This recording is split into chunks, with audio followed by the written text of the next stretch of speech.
in this game. Clyde wasn't available, so LaMichael Pirine got a little work as well. Okay, that 2nd and 10 run from LaMichael Pirine made me want to run through a plate glass window. We haven't, and I guess maybe we're planning on talking about in the Chiefs Red Half Hour maybe, but thinking of running and deciding to run versus pass. Oh, you want to talk about short yardage? Oh, goodness. No, let's just do that real quick. Let's talk about short yardage for a second. 3rd and 1, dude. I about lost my damn mind. I'm sure most Chiefs fans did. 3rd and 1, man. And they... Yeah, I didn't love it. Throw the football. With this same wide receiver room we're discussing having issues with separation. Just run the... Pacheco was effective yesterday. Just run the... Trust your interior offensive line. And then after the game, I hear Andy say... that's one of those I should have let the big guys up front. I owe him one.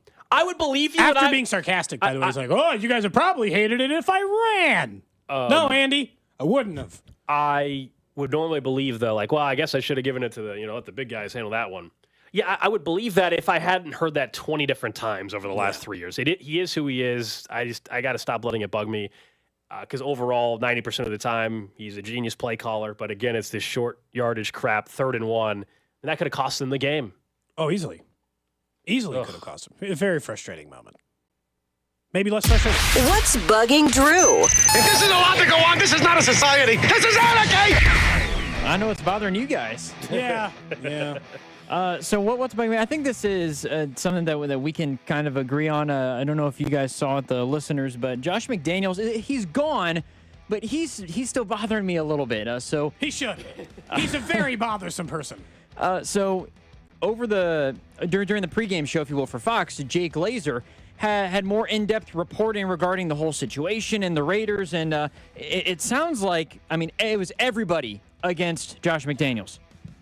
There was such a big disconnect with the players there and Josh McDaniels that players recently were going upstairs to the owner, Mark Davis, to tell them what their problems were. However, the big thing was this last Thursday, there was this big airing of the grievance meeting, and players just unloaded on Josh McDaniels, from captain to player to player. And finally, Josh McDaniels actually had Antonio Pierce get up and speak on behalf of him and the coaches. When Antonio Pierce got up there, he said, look, guys, we have to have our own culture. It's got to be about culture here. And we also have to look at it. And he brought up the old Giants team that beat the Patriots, Josh McDaniels' team, in the Super Bowl in 2007 season. He said, no matter who we played, we thought we could beat them. We had a game plan that we could beat them. We had to believe that, and that's not here. We have to believe it here at the Raiders. We could beat anybody. When he finishes up that speech, everybody thinks they're great, except for Josh McDaniels. Josh McDaniels then goes over to him and says, don't ever talk about the Patriots like that. And then you really saw how divided that building got. That got up to Mark Davis, and I think Mark Davis looked at it and go, okay, I'm going to choose the guy who believes that we can win every single week. And that was Antonio Pearson. Now, they went out and scraped the Giants by the way, and yes, they did. He could be in line for the permanent job. Apparently, he'll be in the running, but Josh McDaniels, you're not on the Patriots anymore. You're head coach of the Raiders. It shouldn't matter. About my team that way. That's not your team. It also wasn't your team. Yes. Man. Look, come on, man. They're every bit the mess we thought they were from the outside, and here that now you know why Mark Davis had to make the decision, even if it's going to cost him, $80 million or whatever. When you have the team having that kind of incident where everybody's just hammering, he's awful with the issues that they have with your head coach, and clearly the players are going to fight for Antonio Pierce, which is half the battle sometimes with this kind of stuff. Did you see that post-game Giants, locker room? They were like, it was they're stubborn like they won a division title or something. Yeah, now, good for their season. They've clearly been miserable with the other guy, so good on them for that. But the Giants are so bad. Daniel Jones hurt now too. He's done for the year. Their tackle just got another ankle injury. They got to hope they can draft Drake May and even just have Daniel Jones make a lot of money, sitting his ass on the bench next year, and have Drake May start or something. Or just do the single season or halfway through the year, see what it is. Something, man. But that, Look, Josh McDaniels has consistently been one of the worst head coaches in NFL history. He's bad at his job. His team, his players always hate him. He never says anything. You know that this has been the rumor for every place he's ever been. You know what he does on Mondays? He has these meetings where he just buries you. Every Monday, right? You show up to film study, and he's just like, look at how bad this guy sucks. Yeah. You're like, we do that after every Monday show here, too. Do you think that would be a good way to go about your job? Just having an entire meeting once a week where in front of all of his peers, you just point out how crappy he is at the job? That's no fun. Could you point out like one nice thing I did? Can we at least crap sandwich this thing where it's compliment me, bury me, and then compliment me again? And we're not even willing to do that. Just a terrible. I'm glad Mark coach. Davis, was quick. You like the Patriots that much? Fine. You can go back over there. We That's don't the need you wrong answer, anymore. by the way. Don't talk about the Patriots that way. I'm like, you don't have to defend them. You have this job. Antonio Pierce, nice job for game one. But, the Giants are miserable. Giants are so toast. And I still believe, and I know Sean Barber disagreed with us, I think it was during Club 610 a week ago. I fully believe in the interim coach effect. I think for a game or two, you can just be like, feeling good because there's no new coach, and then eventually talent catches up with you versus you're just running through a brick wall for the new guy. One week, it definitely pays off. I think 1 week, I was trying to pull it up. I had the numbers for this weekend, like just how the interim head coach usually fares. Yeah, here it is. So add one more win to this. Teams that 35 coaches have been fired during the regular season since 2003. Those teams entering Sunday were 16-19 straight up. So now 17-19 is the record for the next game after. Think about how bad you have to be in order to get fired. So still in the middle. below 500, but yeah, a lot closer than those teams probably were if they're firing a mid-season. Yeah, there you go. That's what's Bug and Drew here on a Monday. Coming up next, though, we get right back into the Chiefs during the Chiefs' red half hour in this defense that we can definitively say one thing about them now. Next. Cody and Gold. Last and probably most important question.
sports out in Germany throughout the last week or so. Because of that, there's no Andy Reid press conference coming up at noon today. Normally, the only place you can hear from Andy Reid on a Monday is right here, but it's a bye week, and so there's next Monday. Going to be next Monday, the next time we hear from Andy Reid. Do you think anybody else on the team just stayed?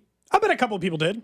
We know some like media members and things like that, obviously, and Kling's obviously staying there for the rest of the week and all that. But I was just wondering if you thought any Chiefs players, or are they just like, hey, flying back with the team and I'll do my own thing after that? I do think there's a chance that most NFL players, especially who play in cold weather cities like Kansas City, if they're getting a bye week and they're getting a bye week vacation, they're not kicking it in cold Germany the entire time. I would say getting at least one half of the leg covered would be nice. But you're a professional athlete, so if you just want to buy an overseas flight, not a big deal for them. So for me, it is. Right, I would stay. If I were Kling, I'd stay. They're covering at least half of my travel.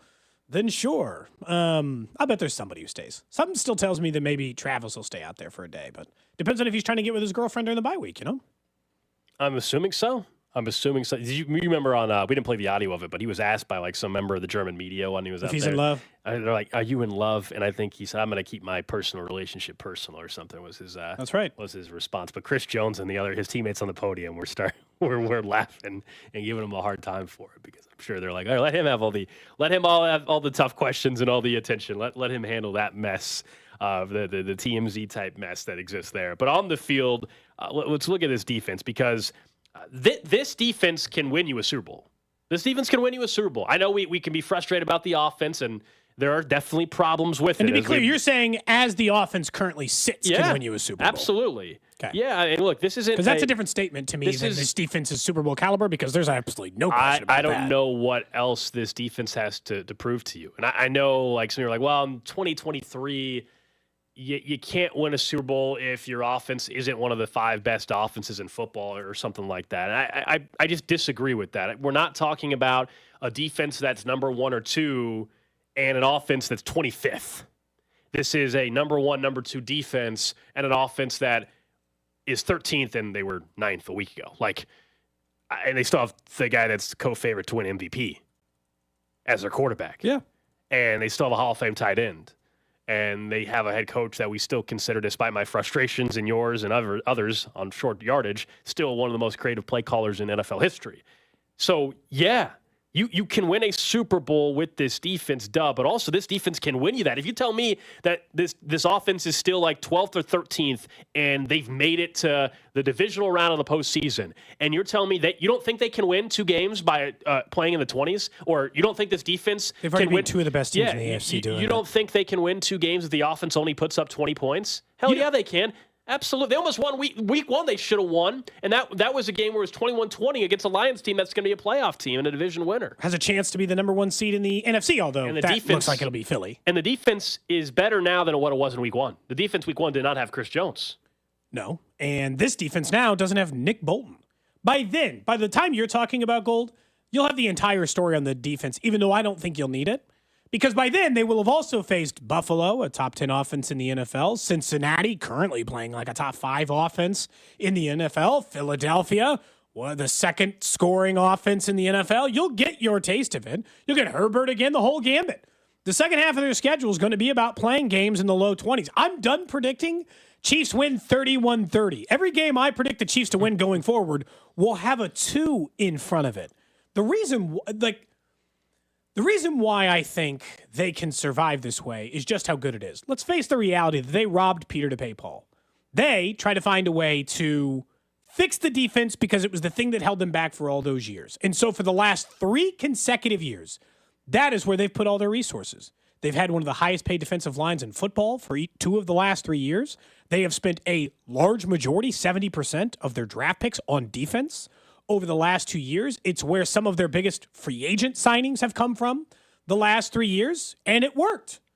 Now, it meant the offense suffered because during that time, they were testing the theory of how much worse can we get a wide receiver and not notice? And just real quick, you found the answer. It's this bad. You notice at this level of bad of wide receiver, whether or not you have the talent. But if they're going to play defense like this, they can be in literally every single football game. It looks different. Ask defensive-minded coaches forever. Ask Mike Tomlin how he's never been below 500 for 2 damn decades. This is how. Looks different. We're not used to it. It's not as visually appealing No. as the past? And does this offense have a chance to still improve? I personally believe they do. Now, some of you probably are like, no, this is what the offense is. And if you're there, what I'm just telling you is I think overall this team is still absolutely capable of winning the Super Bowl, even as currently constructed with the production they're getting out of their offense, because this defense is that damn good. That's what I'm trying to say. This defense is that damn good, and they're not even healthy yet. And you could say, well, they won't be healthy in the playoffs. You're right. There'll be some other injury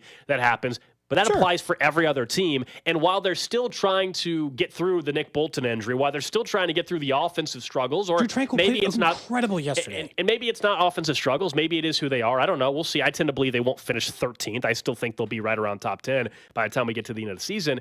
But they're 7-2 while all this is still going on. Yeah. And we look, I mean, the 49ers looked like the best team in the league for a while. They've lost 3 in a row. They look like a mess all of a sudden. Cincinnati looked like they were going to miss the playoffs. Now everybody thinks they're going to make the playoffs, and their offense is clicking. They've won 4 in a row. Miami looked like an unstoppable offense. Nobody can stop them. They just scored 14 points against this football team. Also, Philly stopped them. Yes. Held them to 17 as well. There's a pretty good chance. I know we'll be having that conversation when we get closer to the Philly game. Big time Monday night game. I mean, Kelsey Bowl back. I mean, we might be looking at the preview of that bad boy again. I'm saying we're getting a Kelsey Bowl here on Monday night at Arrowhead, but you're talking about actually rematching the Super Bowl is what you're referencing. Yeah, I mean, it's going to be that Monday night game is going to be a lot of fun. We got plenty of time to talk about that one. But I just, when you look at what they do, the reason why it's not going to age it. So Nick Bolton is arguably their second best defensive player. Third, probably, in my opinion. I think Trent McDuffie is their second best defensive player behind Chris Jones.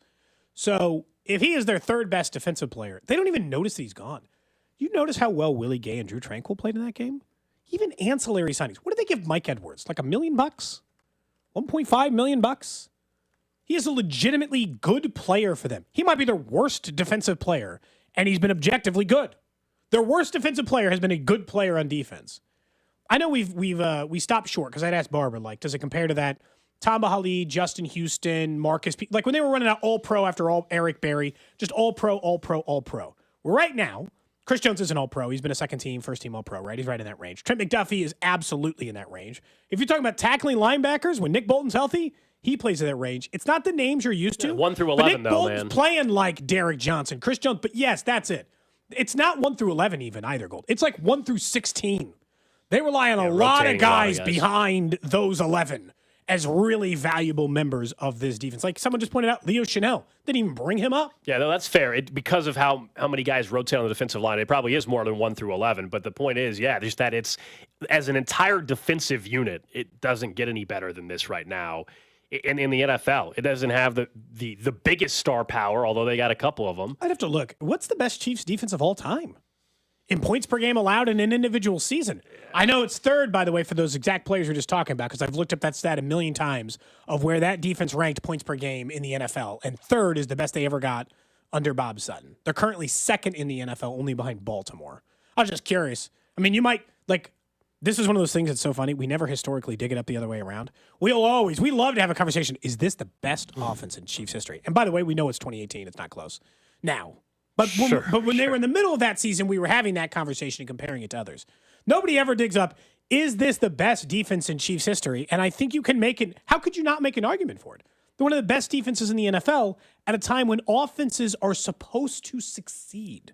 They're supposed to be good against you. Considering the rules and the way the league has gone, you can make a very, very strong case that it is. And someone texted in, and I get what they're saying, because we were talking about the offensive struggles earlier, and they said, overall, they're winning games, but they're winning because of defense, and the offense is barely getting by. Fine. That's what I'm saying. It sounds weird. I get it. It's weird. It doesn't make any sense. We're not used to it. But that sentence, they're winning, but they're only winning because of defense, and the offense is barely performing. You could reverse that in 2 Super Bowl winning years, and it was the exact.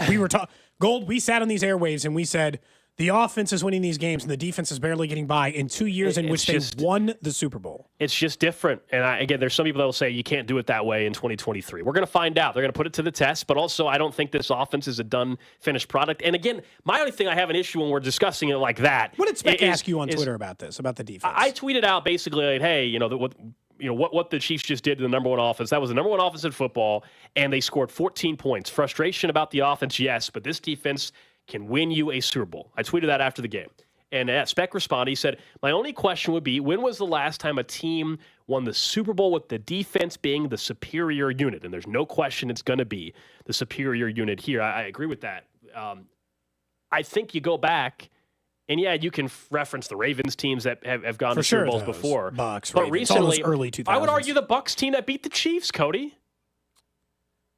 Yes, they had Tom Brady, so you're like, oh, no. But I think I could make an argument for the Rams team that beat the Bengals. The Rams, I think we looked it up, right? The Rams defensively were 6th or something, and offense was 9th, or it was something very close. They both were top 10. That's the argument. My thing has just been, it's not as if you have the best defense in football in Kansas City and your offense sucks. It sucks by our standard of what we hold them to, and that's fair, right? Like that's what it's the 13th points per game. There's other metrics where they're much higher. 13 points per game. And again, their quarterback, I'll say it for the 100th time today, their quarterback is still the co-favorite to be MVP in the league this year. Mm-hmm. So it's not like they have the 31st offense, but the best defense. And you're like, man, just can't do it because the offense sucks. The Bucs one's going to be tough. They were the second highest scoring offense in the NFL. Cody, in terms of history. I couldn't remember how good their offense was, but pretty decent. In terms of the last time the defense ranked... they're ranked 4th right now in terms of yards allowed per game. The last time they ranked that high was 1995 with Marty Schottenheimer, where they ranked 2nd, and that was for the whole year. Obviously. I mean, you make an argument. So what's the most recent one? Go back to what's the most recent team that had a better defense than offense and won a Super Bowl? Patriots, Rams, the Rams, Seahawks, Broncos. The Rams were both a top 10 scoring offense and a top 10 scoring defense, which is what the Chiefs will be. But I would argue, like if you made me say, what was the better unit that year? My answer is the defense. I would argue the Rams team from 2 years ago is the answer to this. The Broncos, when they went with Manning, the defense was carrying Manning across the finish line. As great as Manning is, that season was not because Manning was lighting it up. They had a much better defensive unit. In fact, it was like one of the probably 10 best defenses in NFL history that year, the Broncos did. I think that's maybe, like, you can't go any further back than 2015. That one's an absolute slam dunk. No questions asked. I think you can make an argument for the Rams, but that's probably the only other one you can make an argument for. Also, they have did any of those guys have Patrick Mahomes? Well, that's just real quick. I'm not. Again, we've said it. There's issues with the offense, but I'm not arguing that. They're 13th in points per game. Do you think that that's where they're finishing? No, I think they'll in a better way or a negative way. I think they'll finish better than that. My guess is that they'll finish. I think they're going to be the 8th or 9th. Okay, I was going to say 8th. Yeah. I think they're going to be 8th or 9th or so when it's done. My only thing is just this notion that, like, you can't win a Super Bowl with this offense. To me, I just completely disagree. When your defense is this good and it's not like the offense is 28th. Yeah, that's probably no. I no longer think. Now, I'll say this. Disappointing year overall in offense. Absolutely. You and I both said before the year started that they finished outside the top 5. Yes. That is a disappointing year by their standards and should be. It does mean they're still better than 2/3 of the offenses in the NFL. That's the thing. But look, set a high standard for a reason. That's what makes this conversation. Speaking of not high standards, there's one part of this game we've got it. We're putting it on the wrong man for starters. McCole Hardman keeps catching the ball inside the 10-yard line. I mean, almost like it's a sickness. This is Dave Toub's fault. Dave Toub had a chance to fix this situation. He got asked about this specifically in media availability this week. Dave Toub's response to that problem, the McCole Hardman catching it inside the 10-yard line, was, I'm cool with it. And stop. This is my biggest issue with Dave Toub, and I'm not calling for Dave Toub's firing. I think people want to go that far. This is my biggest issue. For 3 consecutive years with Dave Toub's, specifically his kick and punt return game, the punt return inside the 10, the kick return returning it at all, I have pointed out that it flat out does not work. He has a long history of being below average in kick return yardage and average starting field position.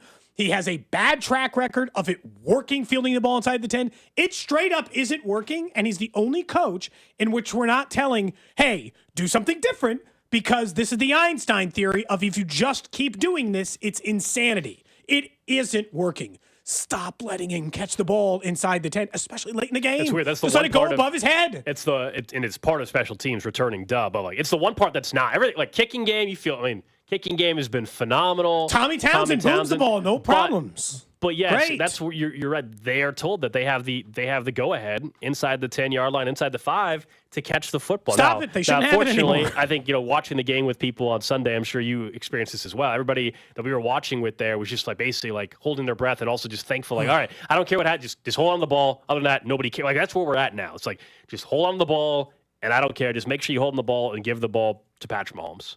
Even with the offensive struggles this year. Just give him the ball, please. Hold on to it. That's all you want. But yes, on that one, it's let the ball bounce. It goes in the end zone. And you know what? If it bounced, Cody, and it didn't go in the end zone, you would have lost 3 yards. That's all it would have been. You were either going to lose 3 more yards or you were going to gain 25. If you're going to fair catch it, then you definitely have to let it go. But even when he's fielding it, he just kept fair catching him. What's the point? What are you saving here? You could screw it up by dropping it. You could get nowhere. You could, get 2 yards of field position? It's insane. It is insane that they continue to let him do it. And I think it's Tobe. Because it clearly comes from a coaching end. He has said multiple times at the podium he's cool with it. That he gives them that flexibility. And he's got to stop. And the other part about it is, this goes back to the 3rd and 1 thing, which we can talk about when we talk about the offense here again in about 10 minutes. But this goes back around to that circle of logic, which is the problem with analytics versus just being a football coach. This is the problem with Tobe, is that every situation should be viewed dramatically differently. Late in that game when you were up 7, it's not worth taking that risk. You got to risk that the ball goes to the 20 and that you can punt it away and you can maintain the field position battle because of your great punter in Tommy Townsend. It is specifically not worth it there. Letting McCole Hardman fair catch it the 6. It's just not it. The juice is not worth the squeeze of 5 yards if you could get 14 on the other side if he's not going to take it out. During preseason, man, in training camp, we were even discussing just kickoffs, not punts, but the kickoff rule change, right? And we're just just take the touchback every single time if you can. Take the ball at the 20. There's just no – I don't believe – they clearly do as a coaching staff, though, they right? They turn it over more than they get a 10-yard return. They clearly believe – right? They clearly believe that there's the risk is worth the reward still as a staff on the decisions to take out kickoffs and to return these punts. They still believe that. And I think it probably was also cemented in their mind, Cody, after the postseason last year, where you had the huge one in the Super Bowl from Tony and Sky Moore in the AFC title game against Cincinnati. Sky Moore had the big return there. I think unfortunately, I'm with you, but I think that is also why they view that that the reward still is worth it. I don't believe it is either. I'm sure everybody watching that game at home was yelling at their TV to let the ball bounce go into the end zone. Fortunately, did not backfire on Kansas City there. Do you know that the league average of kick returns is less than 25? It's 22 yards. It's arrogance, man. So you have to. It is arrogance across the league, and for whether it's coaches or whoever, it is arrogance is what it is. It's less than what they just give you. Yeah. Why would you keep returning it? It's less than the yardage they give you. And it's been that way forever, by the way. 22, 23, that is a really common for 2 decades straight. That's been about the yardage you get on average. So if you're screw it. Before you did it right, Gold, because, hey, either we get to start a yard or 2 closer, or the couple of times we get it big, right, we really get that advantage. When it's 3-4 yards less than what it is, it's just not worth it. I don't think it's changing though, man. This is one of those that's stubbornness. That frustrates me. Yeah, this is one of those where I don't think Andy to change his offense. Yeah, I don't believe philosophy on special teams is going to change anytime soon on these returns, unfortunately. And I'm with you to where I don't think it's even a McCole Hardman thing. This is just what they're taught and what the coaching staff is asking them to do. If it could have been Montreal, Washington could still be back there. You could still be back there, and they would tell you that, no, you've got the green light to catch it inside the 5. Yeah. Don't let me. I'll just – one of these times I want one of these players where, when we just, adamantly disagree with what it is to go rogue. I want Patrick Mahomes to practice with his guys on the side and run a sneak just one time. He just checks to it, and he's like, what the hell did he just check to? And he just does it. No or chance. Just one time McCole just, takes 2 steps forward and lets it go over his head. Just one time, that's all. Just go back. Someone's asking what Devin Hester's career return average is. Probably pretty good. Also, when you have probably the single greatest return guy in NFL history, he's an anomaly. I'm more than guys like Hester and Dante Hall aren't the norm. Probably pretty good. I'm guessing. I don't know for sure off the top of my head, but I'm guessing it was. I figured you had Devin Hester's career return yardage memorized right off the top of your head. I mean, he did work with Tobe. Maybe that's I what you know. figured you had Maybe, that memorized. honest to God, maybe it's Tobe that ruined this. Or Devin Hester that ruined this. Devin Hester's career return yardage was 24.9 on kick returns. Although he had some years when he was averaging 35 yards on kick returns. The year where he was and 7 17 touchdowns. on punt returns. That was the year he only had 3 touchdowns, but still pretty good, I guess. I think it's the fair catching it more annoying than anything else because Devin Hester, in all likelihood, fair catching if Devin Hester's catching it, he's going to try to get something out of it and not just taking it. To Tobe's point, like on the one McCole fumbled, he did have space to run. He could have moved the ball further. But the question I have is, based on where he caught that, had he let it go and it went into the end zone, how much room did McCole have? Was it all the way to the 20-yard line? Because if he didn't have that amount of room and that ball didn't look like it was, and McCole can judge this, that's part of his job, and it didn't look like it was veering towards the sideline, something tells me maybe you should just let that one go over your head. That's all. Coming up next, we'll get to what's trending and back into this offense. What we're seeing, the struggles continue, but what could change over the next couple of weeks? That's next right here on Cody and Gold. Cody and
number one, the Chiefs get the win out in Germany. They're 7-2. They get to enjoy the bye week off a win. They avoid, once again, letting one terrible loss evolve to one more, two more, three more. That's been the trend under Andy Reid. The Chiefs sit atop the AFC. This is what Andy had to say about the defense shutting down the number one offense in football. That being the number one offense, the Dolphins, in the National Football League right now. So for the things that our defense did right there was that was a tremendous achievement. And obviously we got to keep it going. You're just as good as that next game that you play in, but that was a heck of an achievement. Steve Spagnuolo did a great job with scheming it, and the players executed very well. Just 14 points for that number one offense. Tua, just 193 yards and a touchdown. Tyreek Hill, just 8 catches for 62 yards. Great job of the defense overall. We'll talk more about them throughout the show, obviously, as they had their best performance of the season. Next up on What's Trending, confirmed a couple of injuries in the NFL. It is a torn ACL for Daniel Jones. As their very bad season just gets worse, he finally gets back on the field after what was an injury that had kept him out a month. Immediately gets a torn ACL. Now he's done for the year. And important to the Chiefs, Dallas Goedert, who left last night's game, or last afternoon's game against the Dallas Cowboys. You might have seen that he was holding his arm. It's a forearm fracture for Dallas Goedert, which means that the Eagles will be without him against their game against the Chiefs. Yeah, that's 2 years in a row where Goddard's been hurt right around the midpoint of the season, and they got him back last year for the playoff run. You know, it got them to a Super Bowl when they played Kansas City. Next up on What's Trending, believe it or not, college basketball in full swing starting tonight. I guess it is November. There's like 100 and something games taking place today. The first game started around 10:30 or so today, and they go all the way to like 11 or midnight or so, including the late game tonight. That's going to be Kansas State. They're out in Las Vegas. They're taking on USC. That's Bronny's debut for college basketball. Of course, LeBron James' son plays for the USC Trojans, and they will take on Kansas State. Also, KU has their season opener against North Carolina Central tonight, I think, for a second. Yeah, North Carolina Central. Pretty sure. 90% sure. UMKC takes on Avila, in case since you're leaving out the locals. I apologize. No big deal. Didn't mean to leave out the ruse, man. That's my two schools going against each other. That's true. Due to my brief stint as a teacher. KU's a 29.5-point favorite tonight against North Carolina Central. I was trying to find the K-State game. You'll have to bear with me on that one. As they play late tonight. There you go. K-State 2.5-point dogs to USC. USC top 25 team to open up the season. So gives you something else to have on the TV, you know, a little college hoops. Well, something else to bet on is really what you're saying there. That's also true. Not something to have on the TV, just something else to put money on is what you're saying. That's also accurate. Next up on What's Trending, Sporting Kansas City advances to the Western Conference semifinals for the MLS playoffs yesterday with their 2-1 win over St. Louis. I'll be honest, beating St. Louis in any sport, it's so sweet. Got a more recent World Series, still have our football team. And even though they were the number one seed in their inaugural season and had already started talking some soccer-related trash between the squads, that's fun. No problems. Sporting KC advances. St. Louis out. Good feeling last night for Sporting. Anytime St. Louis loses, it's a good thing. It is. Lastly, a quick update. Bronny James, according to USC Trojans head coach Andy Enfield, will not play tonight. So we will not get what we were hoping for. So his timetable for return has not been revealed, but according to Jeff Goodman, just saw this, that Bronny James will not play. According to Goodman, too, K-State's got 2 guys out for this one. Yeah, 2.5-point dogs are the Wildcats. Lastly, on What's Trending, Stephen Vogt will replace Terry Francona as the new manager of the Cleveland Guardians. The former catcher? Yeah. Yes, that's absolutely what you're thinking of. I didn't even feel like he'd been out of the league that long, but in baseball, they don't care. They'll just throw you in right away. He's only 39. When did he last play? Dude, Terry Francona, I'm not going to be tired of watching him. 2022. Played 2 years ago. And he's now the manager? He's now the manager of the Cleveland Guardians. Okay. Dude, it's baseball. Baseball does it completely different than any other sport. NBA, too. NBA will stick some former NBA guys into the coaching circle relatively quick. In fairness, he was a coach for the Mariners this year, so it's not like he's going straight from the diamond to the dugout in terms of coaching. But well, he's about to be in charge of the entire Cleveland Guardians. I guess nowadays, I'll be honest, I guess nowadays in baseball, former players and manager there than in like the NFL level, right? It's not that there's zero. Antonio Pierce, obviously, is coaching the Raiders this weekend. But Mike McDaniel never played professional football. Andy Reid never played professional football. Yeah, they might play high school or college, but like you don't have to have been an NFL player to be an NFL head coach. In baseball, borderline not totally, but a lot of prerequisite for probably 70% of the managers out there.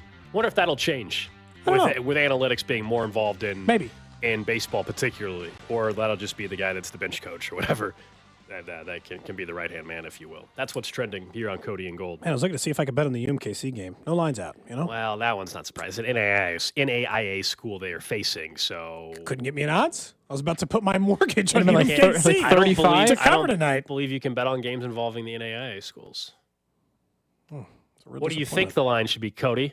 Mr. KC? 26.5. This is like... That's it? This is like the different... This is like, well, I mean, you know, Kansas Yeah. is only like a 30-point favorite against NC Central or whoever the hell they're playing. It is NC Central. Oh, wow. Nice. That's what we did just... I couldn't remember if that's what you said. I was genuinely trying to remember. Are we going to look at the box score and whoever plays the best, is that the person who we're going to go after? Yeah. Any news on the NIL? No, I Did they haven't heard back You yet. know, maybe Drew needs to apply. I think they saw your name. We applied for clearance to be an NIL supporter at UMKC, and they haven't responded. I think we need to use someone else's name. They saw Cody Tapp, and they thought, they're "We're not not doing this?" taking it seriously. I've never attended the school. I'm just freshly moved to Kansas City, but Yeah. hey, He just likes I'd love to. Yeah, that's right. He's a big Ruse supporter. He supports the Kangaroos at the zoo and at UMKC, you know, across the board. Well, I hope your Ruse win tonight. I do. I think they will, and I hope all the local schools win tonight. I hope that USC K-State game's actually good. I'll be excited. Who's going to be my book so I can bet on my made-up line for UMKC basketball? How many points would I have to give you to take Avila tonight? To take Avila? Yeah. I don't want to take Avila. Okay, so if I said Avila or UMKC minus 33.5, would you take it? I don't know. this would be the biggest shot in the dark number ever. I'll do it for $10. You just want to make a small wager between the two of Let's us? do it. 33.5? I think I'm gonna win this one. I think you are too, but I don't know. I really don't want to, but if you must. $10, you know? $10. $10. Okay. Oh, here we go. Hang on. I have the history. Oh, wow. Hold up. That was quick, by the way. Kudos. A long storied Avila basketball history. They play each other at the beginning of every year. Someone on the text line says they used to be the head basketball coach at Avila for 10 years. The last time they played was in 2019. UMKC won 102-49. No. And That was 4 years ago. It means absolutely nothing. in 2018, they won 94-58. And then in 2017, So it should be 39.5 should be the line. Gold would have covered in 2017, 89-58. UMKC won. So they've scored at least 89 points. The Roos have. I mean, it's a high scoring one for them. Okay. 33.5. Would you be willing? How about? Well, we already made the bet. It's good. Oh, 33.5. okay. He could. I don't know what number I would have said no to. But I'm looking at it so far. I would have said 39.5 is what I would Avila have lost to Fort Scott by 26. So we'll see. Good luck. I don't. But does that mean anything in these games? Anyway. We'll find out. They take on each other tonight in basketball. Oh, someone's there. Their head baseball coach. I'm sorry, Oh, not sorry. basketball head coach. Okay. All right. Well, let me know how that one goes. God, Will you're just you gonna go, just- Cody? I'll just tell you whether Yeah, to Cody, how come you're not here. going to the game? Yeah, it's Support here. your alma mater. I'm Go busy. talk to the people you I need got- to talk to Daughter's got dance tonight. Go talk. Just go demand. in Hey. person. Hey, I've sent you some money, or I'm trying to send one of your players some money. Let's be in contact, please. And they need to be scoring 35 points. But the first drive, you're thinking, oh, this is more like it. Scripted first 15. They moved right down the field on the Dolphins' defense, and you looked like this thing was headed towards a shootout the way that game started. It did. And then the rest of the game was much of the same problems, right? Consistently finding wide receivers that you can trust that can get separation. And the frustration, I think, existed, and that's what's causing a lot. You were asking about the turnovers earlier. I think the frustration at times is what is causing Mahomes to maybe force the ball a little bit, and it's causing some of these turnovers. It must be because they lead the league in it. A whole nother conversation we can have as far as these issues go. I think what's most concerning about the offense as far as your ability to believe that it's going to get a lot better versus just, I don't know, a few spots up in the points per game ranking is. It's not like a different thing creeping up, becoming an issue every week. It is the identical issues. It is turnovers, it is short yardage, it is a lack of talent at wide receiver. That's it. Those are their problems on offense. Every single week, super consistent. It's not one week somebody shows up and the next week somebody doesn't. It is nobody shows up ever at wide receiver unless it's Rashee Rice, and in this game he was quiet. and they can't figure out short yardage. We talked about that 3rd and 1 call. Yes, and I know we did. Andy made some joke because Andy believes in winning and he'll just let the little stuff slide sometimes. But they are an incredibly heavily penalized team on offense. They turn the ball over and they are no good in what should be the easiest situation to be good in. 3rd and 1. You know how hard that's going to be to watch against the Philadelphia Eagles, the best short yardage team on the damn planet? Yeah. Because they found one little thing to take advantage of and do? The brotherly shove, as they call it in Philly, and then now Nick Sirianni's got a new wrinkle off of it. You knew it would happen eventually. So last week they lined up like they were going to do that. Instead, they then pitched it out, I believe it's to the running back, and it was wide open for an easy touchdown because teams have started to really focus in on it and say, okay, we got to add a new wrinkle to keep teams honest. And it worked, and that's the beautiful thing right now what they have in Philly with their short yardage situation. It seems automatic for them right now with the combo of Hurts and then Jason Kelce. But this offense for Kansas City right now, there's just no, other than that opening drive, there's no flow consistently. And it seems like you're working so damn hard, Cody, for every 10 yards, for every first down. It seems like you are truly clawing every last yard out, which is how it is for a lot of teams in the league. We're just not used to seeing that here in Kansas City when you have Patrick Mahomes as your quarterback.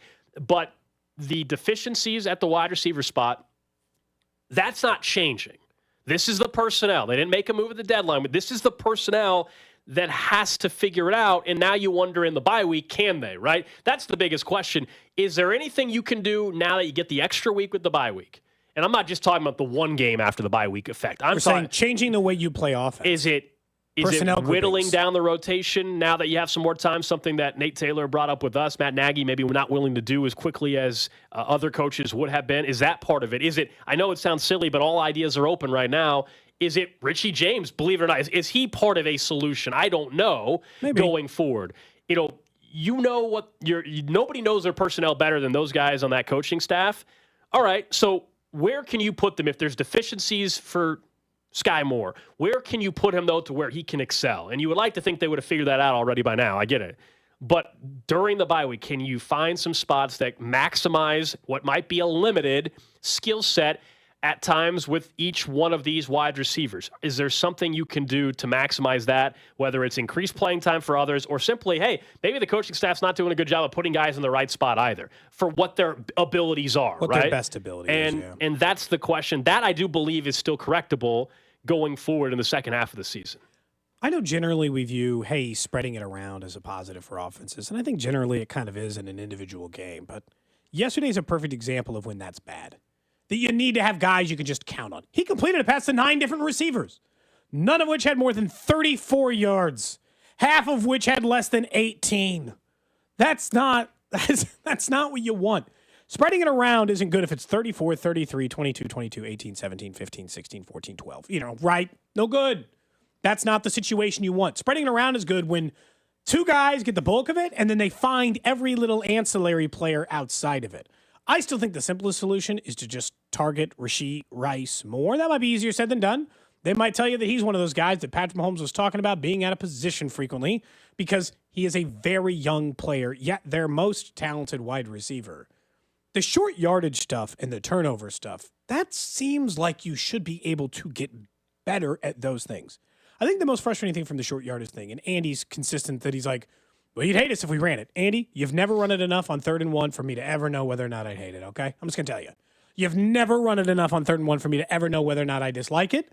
And what the hell did you all spend all that money on the offensive line for if you're not willing to just do it sometimes? Multiple second-round picks, your highest paid, 2 of your 5 highest paid players on the offensive line, 2 of your last 4 second-round picks. If you didn't spend all that resource, why not just try for a while and see where it gets you? It's like they feel like, no, they'll know it's coming. Well, they know this is coming because they didn't come anywhere close on that 3rd and 1. I felt like that might have cost them the game there. That was a terrifying moment. Very easily could have. They're fortunate, again, while they're working out all these issues. This is the benefit they have that no other team in the league has right now. You got the best defense in football while you're figuring this out, and you're winning games while you're figuring out. It's why you're sitting at 7-2, and you, to me, still are right there with the Eagles as the best team in football despite that. There is no perfect team. It's frustrating because we're not used to talking about an offense struggling the way they have been struggling. No, it's weird. It's just it's weird to talk about them this way when they're 7-2. It is. It's very top weird. of the AFC, but they're way below their standard, and we all know it. You can acknowledge both ends of it. You can acknowledge that this offense clearly has problems that they have not been able to correct, and we're not in week 3 anymore. It is now week 10. I know it's late. But there's a bye week, and I do think there's something to be said for that. But then on the flip side, acknowledge that this team is still 7-2, and you look at these other teams, there is no perfect team in the league, okay? There's no team they're like, man, they just look like they're unstoppable. You can't beat them. No. Nobody's looking at the Chiefs and saying they're unstoppable. Nobody should be looking at Philly and saying they're unstoppable. Nobody should be looking anymore at the Niners and saying they're unstoppable. Like, there is no perfect team. The Chiefs aren't it either, and the Chiefs still put themselves in a position still each and every week to beat anybody in the league, though. There are way worse spots to be in than what the Chiefs are in right now heading into a bye week. I do have to take a breath sometimes and just be like, okay, they're 7-2. It's okay. And the teams that they lost to are, not Denver's not a respectable loss. The Detroit one is. But if you go through and you're like, okay, every team has problems. The Chiefs are worse offensively than we're used to, and they're more close to the pack than we're used to. They've usually separated themselves from some other teams. I just think it's funny that entering this week, there were 4 teams in the AFC that were 6-2. The Chiefs have now beaten 2 of them. Okay? And in games in which they were in control of both. They were in control of that Jags game, and they were in control of that Miami game until the very end. They took control of those games, and they got to ride it this way. My fear with the offense, genuinely, right now is for 5 years, Patrick Mahomes was a starter. There was one thing I knew about him, which is no lead was insurmountable. They were down 10. They were going to win. I didn't even care. They had a double-digit deficit in the Super Bowl last year. They've had a double-digit deficit. The 2 Super Bowl wins. In both Super Bowl wins, they had a double-digit deficit in every single game of their first Super Bowl run. Do you honestly believe this offense can overcome a double-digit deficit right now? Because I don't. Yeah, I don't feel good about it at all. No. But here's the beautiful thing about that, though, is because you have the best defense in football, do you think they're going to find themselves in that spot much or ever? Again? They did once this year, and they got their ass kicked. Well, that was the Broncos. We've talked about everything that went wrong with the Broncos. Yeah, I mean, that wasn't the only reason, but they were down double digits and were unable to overcome it. But no, they probably won't be in that position very often. But the playoffs would be the spot that they would, right? I mean, one bad thing goes wrong on offense after your defense finally lets them score, and all of a sudden it's 10 points, you know? That'd be right. I mean, I've seen them play 3 guaranteed playoff teams. The Lions, the Dolphins, and the Jags. I consider to be guaranteed playoff teams. Fair I think all those are going to be in the playoffs. And I've seen how they've performed against those 3. They were never down double digits. And they won. And the defense did their part. Yes, they did. It's different. It feels weird. We're used to the offense dominating and the defense being the team we're all frustrated about. Like, well, I guess Mahomes is gonna have to go score again because this defense can't stop anybody. And now we're saying, well, the defense better get a stop because his offense can't go 85 yards whenever the hell they're all over. I mean, watching some of the coverage on some other outlets here in town that were interviewing people in Germany and like. That was their Super Bowl over there, man, to have the Chiefs there. And the championship thing that they did, like all of it. I mean, I think the Chiefs did a hell of a job with that. And that is something that you can now take advantage of for decades and decades. And have any of you ever been on like a boat that big? Like a yacht-sized boat? Not that size, no. Like a personal one? I've never been on a cruise, so that would be the only boat that probably is much bigger than that. Have you ever been on a boat that somebody owned that like had like a place you could sleep in it? Like a bed? I've never been in a boat that big. No. Some of those at the Ozarks, though. You know what? We've talked about this. You know what? That's what it is. New show goal. Oh, boy. We'd like an invite to one of you who has a very nice boat. Cody just wants an invite. To the lake. You got one of those boats that got a little cabin underneath. What, you want to sleep while everybody else is hanging out? It seems like it'd be a very nice boat if it also had that. Go to the Ozarks. There's plenty of those boats. Well, I can't just like put a thumb out. Well, that's what you're doing right now. That's what you're doing out right now. You're doing it on the air. That's basically what you're doing, man. It's different. It seems different when I'm on this side versus like I'm actually physically on the water, floating on a pontoon, just being like, "Hi, your boat's it's very nice. Can I please be on it?" No, there's some incredible boats. Folks at Midwest Marine Boat Company can take care of it, you know? I can't afford it. I can't afford a boat that expensive, you know? Yeah. They have some nice boats down there, man. It's just too but much. yes, the championship was pretty cool that the Chiefs did. I wouldn't want 8:30 a.m. kickoff every Sunday, but I enjoyed it. For that one-off, it felt bigger. It felt special. A lot of places around town had special watch parties. I enjoyed it, man. It was a good Sunday. It really was. And the Chiefs win made it all that much better. Just waiting to see if anybody in the text line is like, yeah, I got a massive boat. Want to come down? Yeah. Let's hang out. Doesn't seem like there's any takers yet. I know some of you all got money. Which one of you has money and also likes boating? Somebody on the text line has a dope boat. And the whole show can go down there and we can have some fun. Would you be a lake house guy if you had the money? Yeah, I mean, there would be other things I would want to spend money on first, but yeah, I wouldn't mind it. The best thing right now is just knowing people that have a lake house. Yeah, and my brother has one. That's the best. You don't have to deal with any of the maintenance aspect of the boat or any of it. Yeah, just be like, hey, can I come down? That's great. Yeah. Someone, Mr. Five Decks can't afford a boat. That's true. Why don't Those you? are different. Priorities, man. Which would you rather have? I can't just sell decks. They don't just like let you put them up on Facebook Marketplace so I can go buy a boat. You don't have any body of water around you where you can have a deck overlooking? Like a moat? Just create a moat and get a paddle boat. I don't think my neighbors would like that. They didn't even like that branch was hanging a little low, let alone if I actually built a moat around my house. I'm assuming that there's some city ordinances that would be that. Someone says you're banned from jet skis after you crashed yours last year. Okay, crashed is a strong word to use. Flew off. The jet ski didn't flip or anything. I personally flew off of a jet ski. The jet ski was totally fine. It worked actually the way it's supposed to work. You had the strap around your arm. It shut off automatically when you fly off. Yeah, that was something. It was an accident. You do a little swim over to it? I did definitely have to just swim of towards shame. And it was so hard to get back on the jet ski from the water. That was a pain in the ass. Oh, dude, you got just the dumbest possible way you can look. That was brutal. Oh yeah, that wasn't my finest moment last year. I was not drinking either, just for the record. Was completely sober. That made it even worse, I guess. Yeah, honestly, I would not admit that part of the story if everyone just assumes you were. Well, I would hope you're not drunk as you're doing that anyway. On a jet ski? I don't know. You could just had a couple of drinks. All right, coming up next here, we'll get to the random question of the day and.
tweet at us during the break.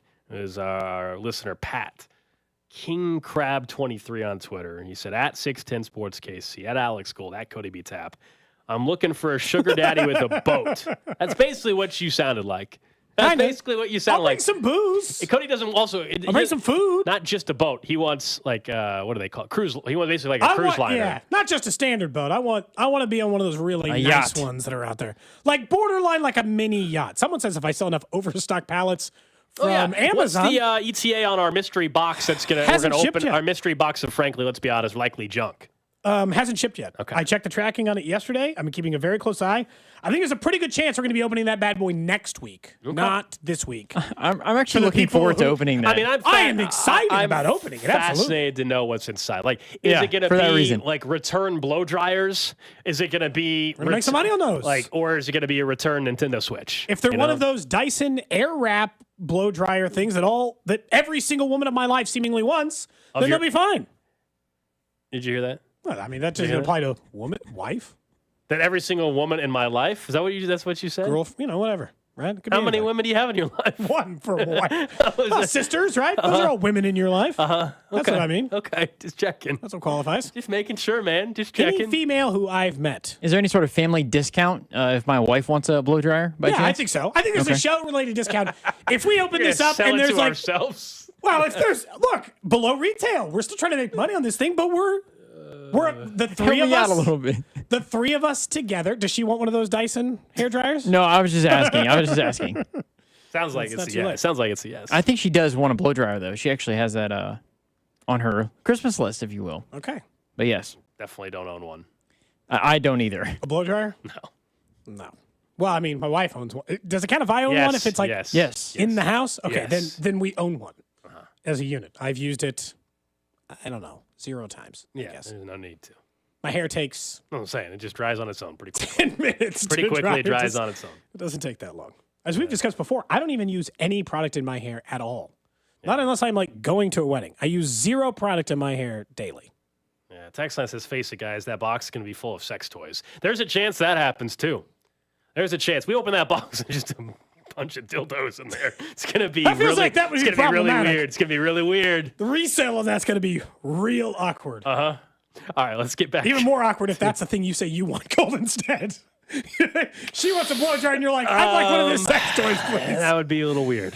Awkward for all of us. It'd be a little weird, Cody. Okay. Let's get back to the Chiefs, shall we? Yeah, sure. We're on a Red Monday. Tyreek, Victory Monday, you know? It is Victory Monday, and it's a little sweeter, too, because the player that made the mistake of the game was none other than former Chief Tyreek Hill. It was a great defensive play as well, right? The pure execution really all the way around, whether it was the hit from McDuffie, Mike Edwards, the wherewithal to pitch it to Brian Cook, who then still had to take it home. He was on his horse. Oh, He was going high knees and everything to get down for that touchdown. Yeah, man.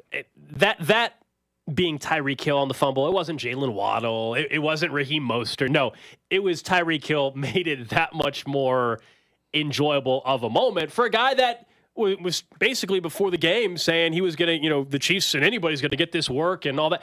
He was talking some smack, and the Chiefs held him in check too. He had some moments, but we would have all signed up for no touchdowns and less than 80 yards receiving, and that's what it was. A great effort. Great effort. Look, he was talking, and I assumed was incredibly motivated to get the win against the Chiefs. They threw it at him a lot, Gold. They used him the same way they use him in their offense every week. But they completely stopped him. They held down Tyreek Hill. For as much as you're going to catch this smoke no matter what, and telling Michael Irvin before the game he was going to not be able to sleep if he didn't get in the end zone against the Chiefs, and that he'd already pre-rehearsed a touchdown celebration against Kansas City in the effort to do it, to have the single biggest play of the game. And I think you argued earlier, maybe the single biggest play of the season, because of Miami's record and the stage of the game and all the things that take place. To have Trent McDuffie rip it away and for it to be Tyreek Hill, and for not only that, for Mike Edwards to then toss the ball back and then block him, block, everybody just go down the field, knock Tyreek out of the play and then score. Incredible moment this season. Maybe my favorite moment of the season so far. This is what Andy said about the defensive play. The McDuffie strip of Tyreek, punching the ball out, Edwards picking it up, Cook scoring, him lateraling to Cook. Cook scores. It doesn't get any better than that. Snead's ability to match up most of the day on Tyreek was big. I mean, they were lights out yesterday. And the one thing we were trying to discuss this game heading in, did we realize that it's actually a rare QB matchup, Tua and Mahomes. Neither quarterback threw for 200 yards, by the way. No. Neither quarterback. And then Tyreek after the game made this comment. I feel like this is football's new rivalry. It's not. It can't.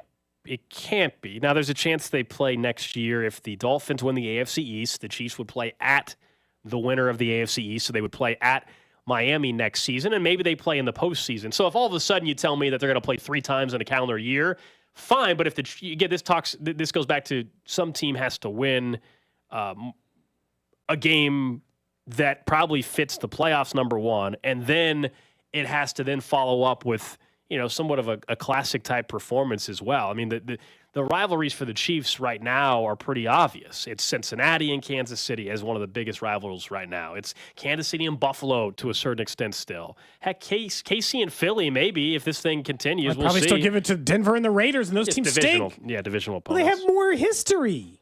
Miami, what history do they have with Miami? Any? I mean, just like any at all. Just any history at all other than they traded Tyreek Hill to Miami. That's it? So now they played in a single regular season game that the Chiefs won 21-14, and now we're saying this is the NFL's new rivalry? When's the last time Miami won a playoff game? I'm not entertaining any conversation around rivalries does not include this. I'm telling you right now, my list would be 8, 9, 10 teams deep before I got to Miami on the list. I don't know how far yours goes. Well, not to mention the next time they play Tyreek Hill again, it's not going to be as big of a deal. Like that was the buildup for this one was, hey, yes, it's 2 6-2 teams at the time, and it's in Germany and all that, but it's Tyreek Hill's first game against his old team. Well, we've already had that now. And I just told you that unless it's a playoff game at Arrowhead, next year they would play in Miami for an AFC East division winner. So I don't think it's a new rivalry. I don't think it's a rivalry at all. I don't think you're going to have the same buildup the next time they play Tyreek Hill. That was a one-time thing. No, then it's old news a little bit. Unless they play in a playoff game and Tyreek goes off and they then beat we're having Chiefs. So it almost has to have that. Honestly, happen. That's it. Tyreek could go for 250 yards, but if they lose in a divisional round playoff game to Kansas City, then it's still not a rivalry. It's cute. We'll talk to you when the games matter or don't or whatever. We're glad you're in Miami and putting up stats, but we're about championships here, which is the biggest problem. The rivals for the Chiefs right now are the teams that stop you from winning a championship. That's why Cincy is number one right now. Great trash talk between the two teams, great quarterbacks between the two teams, and important playoff games in each of the last 2 years between the two teams. Doesn't count in this case. I assume that Tyreek will still finish the season with like 1,900 or 2,000 receiving yards or any of those things. But their ability to lock down number one wide receivers is part of the reason the thing we just said about their defense has been so true and confidence producing, right? 8 for 62 and no touchdowns, or at least -1 touchdowns. That's as good of a stat line as you could hope against Tyreek Hill this year. Yeah, someone says, how do you know they go to the AFC East next year? A lot of that's mapped out. You can tell. Yeah. So like you could already go through next year's opponent. Like the Chiefs are going to play in Pittsburgh next year too. Like they're going to play at Atlanta next year. They're going to play at Carolina, at Cleveland next year. In addition to divisional games, they play against Cincinnati next year at home again. Like you can see it, and then they'll play the AFC South winner at Arrowhead next year. Then they'll have to go to the NFC West winner as well. So there's a website you can look at. It already has the pending opponents. Now, we don't know the times, and there's still some opponents that are pending, but you have a good idea already who the opponents are in advance, just the way the cycle of the NFL scheduling goes. Yeah, that's really what it's coming down to, is that if anything kind of creates out of this. But if they never play in another important game, if this was the first time, don't care. Delightful. You got everything you wanted out of the Tyreek Hill matchup. They tried to force feed him the ball. He made the single biggest mistake of the game. He had to just wear it on the chin after the game, be like, oh, it was a good game. Oh, it's rivalry. It's not. Like, you're like, this is so nice. Yeah. Because he talked more than anybody else leading up to this game. Most of the Chiefs players were like, Tyreek, he likes to talk. That was about the worst thing they said about Tyreek going into this game. He was talking about how it didn't matter if they were playing on the moon. They were going to have to guard him for, 60 minutes. They were making it sound like it was going to be tough. I think everybody in Kansas City, that was one of the most enjoyable parts of the game, was watching Tyreek struggle. Absolutely, man. Heck yeah, it was. Like, you want the win. That's more important. But you enjoyed seeing Tyreek not go off. Because I think everybody thought going in, like, man, he's he's going to have a huge day. The Chiefs might win, but he's going to have a huge day. You won. He didn't have a big day, and he had the biggest mistake of the entire game. Hell yeah. And it ended up being really – I really do believe we're going to look back, and certainly the first half of the season, we'll see what the second half has in store. I think that was the biggest play so far this season the Chiefs have made, period. Considering the opponent, considering the timing of the game. The fact that I have to think really hard and I can't come up with one kind of instantaneously probably means you're right. Because I can't just offhand come up with a better answer. Because normally you'd be like, oh, what about this one or that? Like when you had said, hey, that was the worst loss in Chiefs in the Reid Mahomes era, yeah. Well, at least I can come up with 3 or 4 examples for you that might be in the running. I don't think I can make a case for that play. I mean, you got to think about the fact they're both 6-2, getting the advantage, getting essentially a 2-game lead on one of the 2 teams who can stop you for the number 1 seed. When there's only one of those anymore, I don't have an argument for it. It probably is the single biggest play of the year. Random question. For you, Gold. For you, Drew, over on the text line, 913-586-7610. Been a while. I don't know why. Used to be the 5. Who has that 576 these days? I don't know. Somebody else, and it ain't us. And over on Twitch, Twitter, YouTube, Facebook, if the internet's holding up today. This is the first time in a long time. Bad internet We've today. had some internet connectivity issues.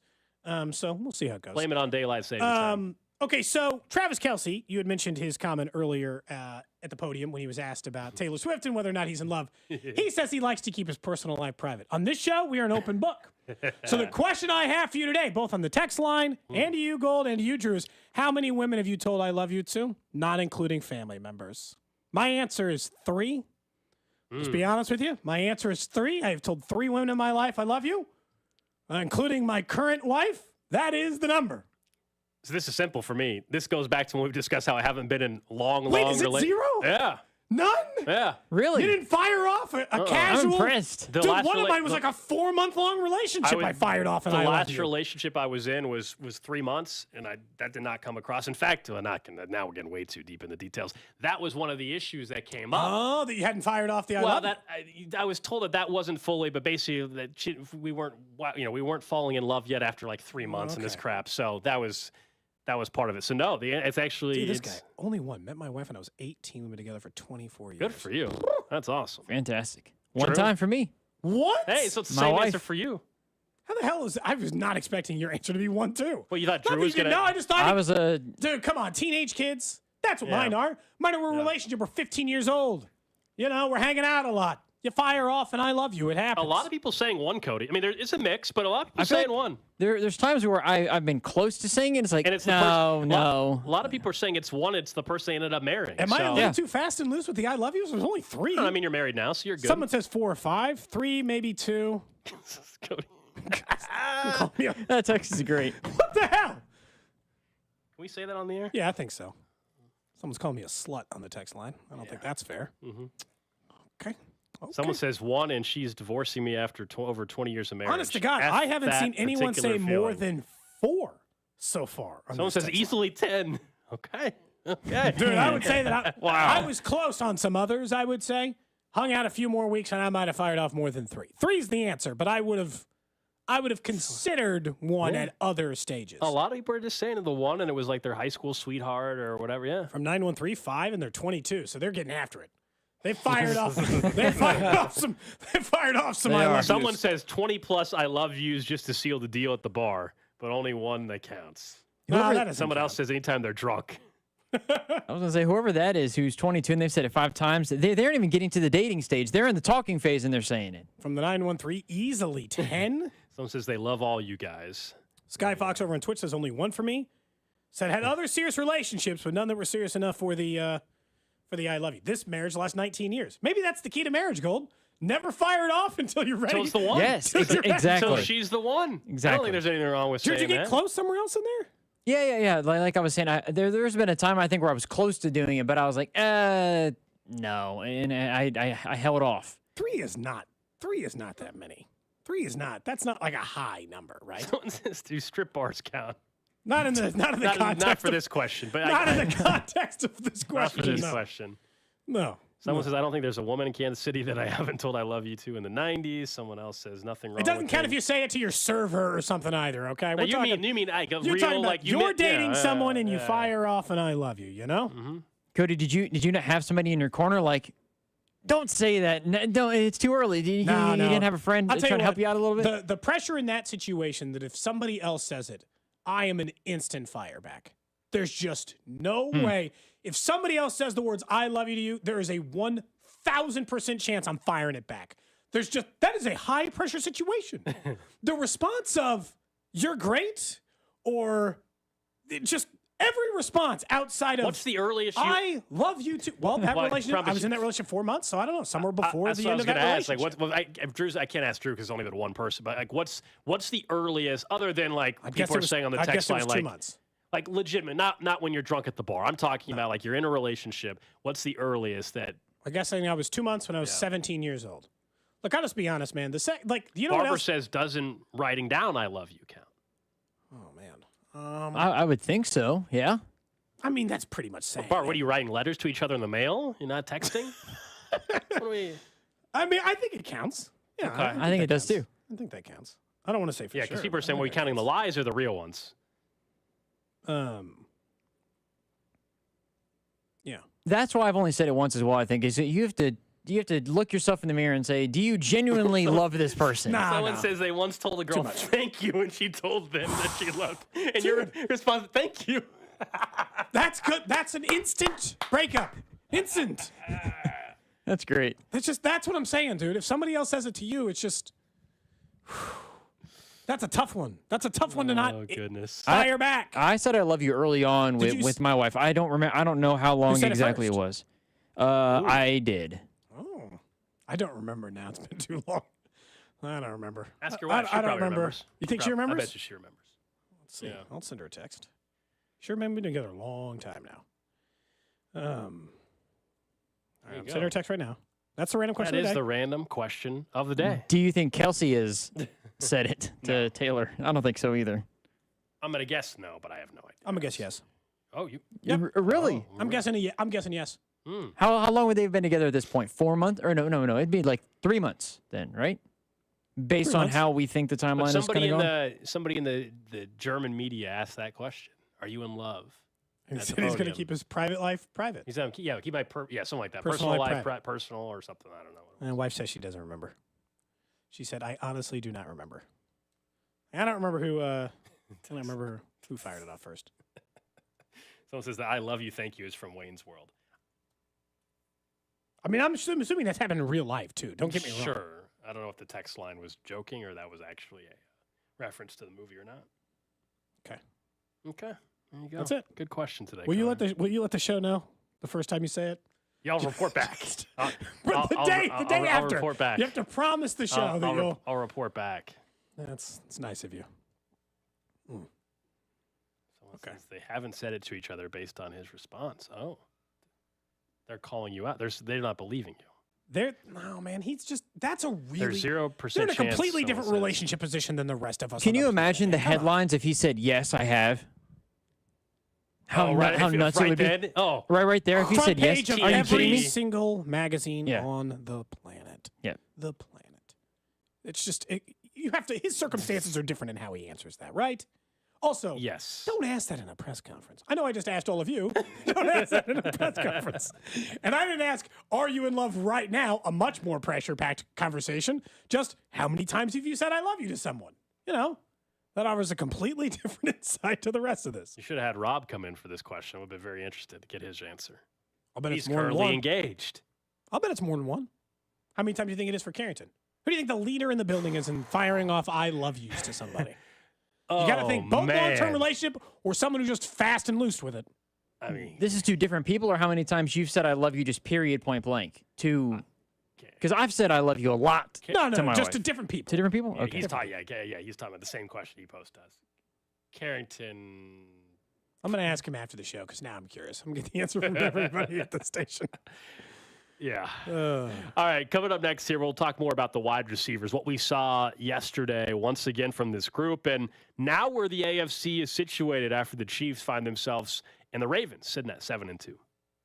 Cody and Gold on 610 Sports Radio, brought to you by Gann Asphalt and Concrete. For asphalt, concrete, and parking lot maintenance, Gann Asphalt and Concrete. One contractor, all things parking lot. Trusted in Kansas City since 1994. Online at GANNasphalt.com.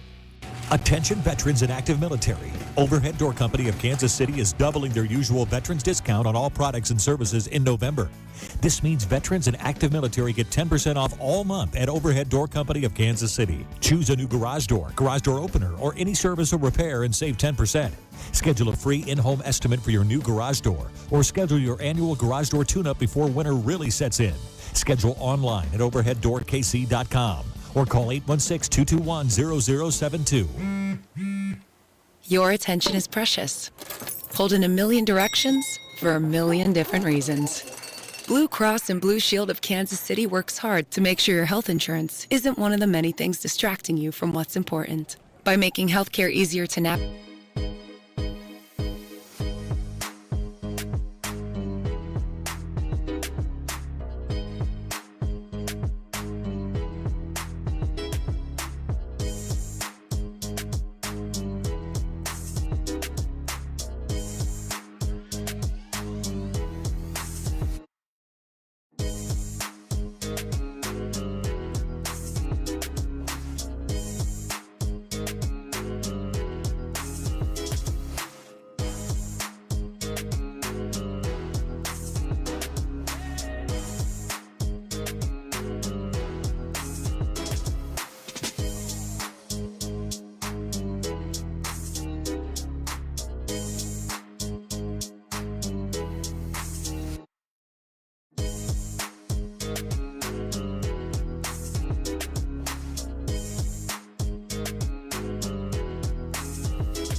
hoops, and like Kansas City, just like they should be better than what they've been. That's all. Not that they should be a power or anything, but just there's talent in the KC area, right? And they should just be better. That's how we were. That's what the conversation was. And we asked them about the random question today. We were just curious to get their answers. Well, yeah, I wanted to. By the way, I don't know if we're allowed to. Whatever. I asked him, and I told him it was a random question. Both of their answers are 3. 3, the common number, apparently, for the random question of the day. Although a person on Twitter added us, they're very worried. They said, it's time to start talking sports. You've wasted too much time in this show. Oh. You know? We have. I've never wasted any time in this show. Dang it. We've talked nothing but Chiefs. What are you talking about? Yeah. We're talking about Craig Counsell getting $8 million a year? And we're going to talk Chiefs right now, I promise. About the wide receiver room in particular and what we continue to see, Cody. Look, there's no defending it. I think if you are still on the it'll get better camp at wide receiver, you are the most hopeless optimist left on the planet, Gold. Tell me honestly, who in this wide receiver unit, other than maybe Rashee Rice, has any possibility of significant talent or ability improvement versus the job related as it is now is Andy Reid and Matt Nagy and the offensive system. And Mahomes, they have to get better. Those are the people I'll count on. The people who have to scheme this better. The wide receiver talent is not getting better. It just very simply is what it is. They don't have any of it. Yeah, they've got a very limited amount. These are the wide receivers that have to make it happen. And with that, you've got to adapt to your personnel. And typically in the past, they've been very good at that. And that has not happened the first 9 weeks of this season. And so now, okay, you enter a bye week. And are you able to make those adjustments? Are you able to, give more playing time to certain players? Are you able to put Sky Moore in better spots? Or Richie James, should he suddenly get an opportunity? What can you do during the bye week? I mean, that's what this next week and a half, 2 weeks is about. Can you improve at all now knowing for sure this is the group? You've now seen 9 games, whatever you're doing now. You've had flashes like that first scripted drive that ended in a Rashee Rice touchdown, but you haven't had a consistent offensive game outside of really, the Chicago game and the Chargers game. Those are the 2 outliers this year offensively. So what did you do in those particular games that was so much different, and if anything? Or was it just strictly the opponent sucked? I don't know, right? But what was different there? And figuring that out and going forward with, I still think, a more truncated wide receiver room. I still don't believe in rotating 6 guys in the wide receiver room. I think they need to narrow this thing down further than what they've already done to this point, which is not at all. They're still running out 9 guys. At some point, someone just has to play 0, right? You don't have to keep rolling out McCole and Tony and there could be games. Tony got 7 snaps. I know, but at that point, then why isn't it 0? Why are we gumming up everything we? That's what's weird. But then you see one play he made, and you see a flat, and you're like, wow, okay, this guy. Why aren't you giving this guy more opportunities? I know, and then Sky was actually about as good as he has been, right? He was the leading wide receiver, I guess, in a game in which Mahomes only had 180 yards, but was in half of the snaps that he'd been getting under the normal circumstances. It's kind of a tough situation for the Chiefs right now because I don't think, for the first time in a long time, I don't think they know, Gold. I don't think they know who their best wide receiver is other than Rashee Rice. And they only used Rashee Rice as the 3rd most used wide receiver in the second half. And I'll give them some credit and assume that part of the reasoning they did that was because maybe he wasn't working against what Miami was doing defensively. Maybe that was some portion of it. But there's no defending the unit anymore. Sky can't get open enough. MVS is exactly who he's been his entire NFL career, which is a guy who, when given a chance for a deep ball, if he is just running straight and the ball hits him in the hands, he might get you a 70-yard touchdown. But if he has to fight for the football, what would have occurred, what's most frustrating about that play is if he goes back and he fights for the football goal, there's a 70% chance he gets the PI. If he just goes back and runs into the receiver trying to get the ball, there's a pretty good chance he gets a pass interference call, worked for him anyway. And instead, he just tries to kind of catch it in the moment, and the ball just kind of falls flat. I just feel like they're kind of stuck. This is the first time Rashee Rice didn't show up, so I guess that's bad. I would just say target him more. Yeah, he had the opening drive touchdown. Target right? Justin Watson more. That opening drive touchdown. Have a good answer. That opening drive touchdown, by the way, is a play we've seen 100 times. Usually, it's McCole, or it's been in the past Tyreek, or it's been Scott. It's been Kadarius Toney. And he's getting in the end zone a good amount. And he was able to fight through some traffic there and find his way into the end zone. And this was a game too where Travis Kelce wasn't a factor. The Dolphins basically said, we're not going to let him beat us. And we're going to shut him down, and that's what they did. I mean, the Dolphins have now had Jalen Ramsey back for a couple weeks as well. I do think there's a chance their secondary is a little bit better now, that the Dolphins secondary that is. But these Chiefs wide receivers, this has been the story the entire year. The only hope is that through the bye week that there is some adjustments one way or the other, and they're going to need to be ready to roll, of course, against Philadelphia. And I think the wide receiver room, looking at the games where they've excelled, and of course the majority of the season where they have really struggled, like right now, if I were to tell you you could only run out 4 wide receivers for the entire game, if that's not how it's going to work, but 4 wide receivers the rest of the season, who are the 4 making the cut? No doubt Rashee Rice. Absolutely. I think MVS is just kind of a no-doubter because he's probably the only guy who can play on the outside consistently, and he's been... Those are my 2. I don't know. He's probably their second leading wide receiver. 3 is Justin Watson still. I know that's not what we would have thought. No, and 4, I still think is Kadarius Toney. I still do, man. I think it'd be a toss-up between him and Sky. Yeah. Because as a 4, I'm not as bothered by Sky getting snaps. Now, the Chiefs, based on playing time right now, they would tell you that Sky is much higher on that than Toney based on the snaps. For sure. I mean, Sky's... they only got 17 snaps in this last game. But Toney only got 7. Low. Yeah, his was lower, but they also what I did like, not wide receiver wise, but offensive wise, they ran the ball a little bit more. Pacheco got 15 carries, by the way, effective. They're never going to be run first, but man, I still think you want to talk about in a year where maybe just maybe your wide receivers aren't going to progress the way you ever thought they were. Maybe this is a year where you are willing to lean on your running backs a bit more, and there's nothing wrong with that. By the way, when you have a defense as well, Cody, that's the best in football. It is consistently hard, the juxtaposition with this team, because they won a game against a 6-2 Miami team who had the best offense in the NFL, in which their Hall of Fame world-class tight end only had 17 yards. Their best emerging wide receiver had less than that. And they still won. They still won the football game. Defense. But you can no longer just the wide receivers. Like Patrick Mahomes, this is the second postgame in a row, he said, we'll fix this. I promise you. And for the first time, I just want to look him in the eye and be like, I don't believe you. I'll be honest. I mean, that's all they have to have faith because they're still they are also, in fairness to them. But I don't have to believe it. For sure. And look, it's not early anymore. We're heading to week 10, but at the same time, it's weird. It's not early, but it's also they got 7 more football games, 8 more football games in the regular season. So it's a balance of the two, and you can't base everything off of prior history.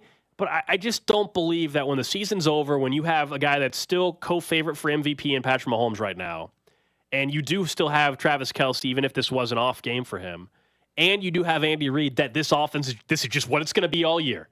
That there's no chance they can't find some incremental ways to improve. I don't believe that. And look, I can be proven wrong on that, and I still don't think that means they can't win a Super Bowl, though. This defense is that good. It is that special of a defensive unit, and they're not even 100% right now on defense. Part of it is, I'll be honest, part of it is the selfishness of it, because if at any point this season, the Chiefs even somewhat regain their status as a top 5 offense, their 5th or 6th, let's say the final 8 games of the season, then they are an unstoppable force, and they are winning the Super Bowl. That's why, Gold. Not this defense can win a Super Bowl. If they regain, if they find some talent in this wide receiver that they can trust, they're winning it. It's not even a question of if. It is a damn certainty. That's what the frustration over the wide receiver stuff is that if you just find the magic formula of rotation that works, then we're good. We're good here. We're done. Wrap. Back-to-back Super Bowl winners, dynasty, all the conversations we want to have. Golden. Done. Secured. We were mentioning college basketball gets going tonight. Eventually, we'll have Sunflower Showdown in college basketball. But first, we'll have it when it comes to football later on this month. You can go watch the Sunflower Showdown, KU K-State at Jefferson's. Voted Favorite wings in Kansas City by the Kansas City Star, Lenexa and North Kansas City locations. Every customer that walks through the door on Sunflower Showdown Saturday is going to be entered to win free wings for a year. Also, $2 off all pitchers during the KU K-State football game at both locations. That'll be here before we know it. And this year, setting up to be an awesome Sunflower Showdown. It's going to take place in Lawrence, and obviously KU coming off a win this past weekend. K-State, a tough loss in overtime against the Texas Longhorns. Missouri, on the other hand, as well, down in Athens. They were right in that game. Unfortunately, not able to pull it out. They did cover the 15.5. Thank you very much, Missouri. Thank you, Eli, for that. I ended up betting that live while hanging out at a friend's house in Kansas on Saturday. Hey, because I was sitting there and the game was getting ready to start, and I was like, "Yeah, okay, sure." We'll get back to that maybe during what's trending a little bit. But you look at the AFC. Me hanging out with friends on that's what that sounded like. Oh, we'll get back like to you hanging out with friends. Nah, that's fine. I was just hanging out with people playing poker. Pete Sweeney was there. Okay. That hair, man. That hair is growing out. Someone says it looks like he's going for like colonial times, which I can see that. Kind of that vibe. I can see that a little I think it bit. looks good. Pete, don't worry about it. He's got the long hair rolling. We'll join the show on Friday. That's what I'm told. I won't be here. Excellent. You got big plans? No. It's Friday. It's a bye week. It's just going to be you, Cody. Yeah, just me. Drew's gone on Friday too. Just me. All by myself. You going to root on your Cincinnati Bengals somewhere? No, I'm driving up to Madison, Wisconsin.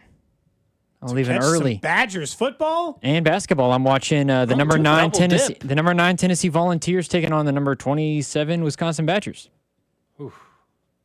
I'm looking. Yeah, I am. I was like, wait.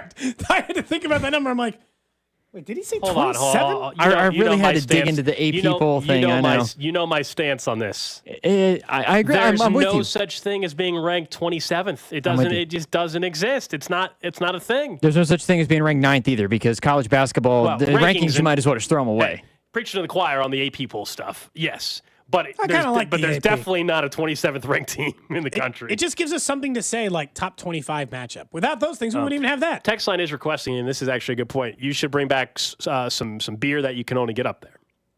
Okay. Spotted Cow. It's good beer.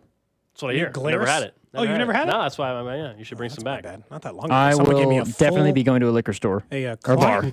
Well, I would hope you're going to. Someone brought me a full case. I didn't even give you any. Someone brought me a full case. It's just like a nice gift. Nice. A year Very ago. nice of you, Cody.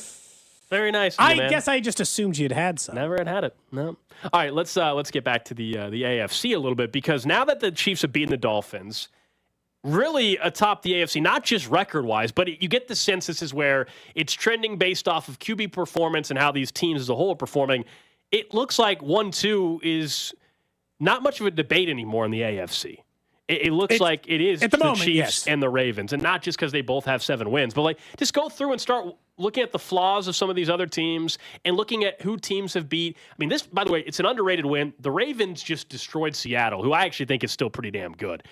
Geno Smith was terrible. They scored 3 points against Baltimore. In Baltimore, that was a dominant performance by the Ravens, and it seems like maybe the Baltimore Ravens are back to where they were 3 years ago. Remember, they beat the Chiefs on that, I think it was a Sunday night game in Baltimore. I think it was 3 years ago. And everybody at that point thought the Ravens were going to go and be the team. They got hurt. They had a ton of injuries and never made it back. It looks like Baltimore's back to being that type of team that is going to be one of the top 2 teams or so seeding-wise in the AFC. And Lamar Jackson, once again, now that the contract's taken care of, is playing like an MVP. I know that I know where they stand in their division. And I know that the Ravens are in that same division. I think you can reasonably include Cincinnati. You think Cincy's the second best team in the conference, despite being in last place? They're all a tier below those squads, in my opinion. I think there's a chance as the season goes on and we enter the playoffs, Cincinnati, we can say, hey, even though they're the 6 seed or the 5 seed, wow, they're the second best team in the playoffs. I think that's very real. But heading in week 10, when they're just now above 500, right? Like, I just can't get to that point to where we can just ignore everything that took place. I hear you on everything. I agree with you that Joe Burrow looks like Joe Burrow again. He looks like an MVP. This is an offense that looks like it's clicking. But I'm not going to also just ignore everything that happened. And yeah, he was hurt. Someone's like, hey, clearly Burrow was hurt the first third of the season. Yeah, I just don't ignore that. By the way, this is my whole stance on that. They felt like he was still good enough to play football games, and they put him out there. They should have rested him for 3 weeks. That's not my fault. That's their decision. This will be a fun exercise. Later in the week, you know what we'll do? We'll re-predict the 7 playoff teams for the NFC and AFC, because in the AFC, it's pretty interesting unless you think all 4 AFC North teams are going to make it. The NFC is an even bigger mess than that, in my opinion, because the Eagles are clearly the best team, I guess, at this point, right? But then it's just a mess beyond that. And you have to include some sort of NFC South team in the mix. I guess it's the Saints now? Saints, first place. Well, the Falcons, God, how do they blow? I was looking at my preseason. How did they blow that game? I was looking at my preseason divisional predictions for whatever, and it looks like the way things are trending. So the Jets are going to screw me in the East, although I guess they're making it a little interesting. But they're going to screw me in the East, and then the Vikings, unless the Lions fall apart, those are going to be the 2 divisions that I think I screwed up on. Going to be the Vikings. Vikings in the are in North. the playoffs right now. Yeah.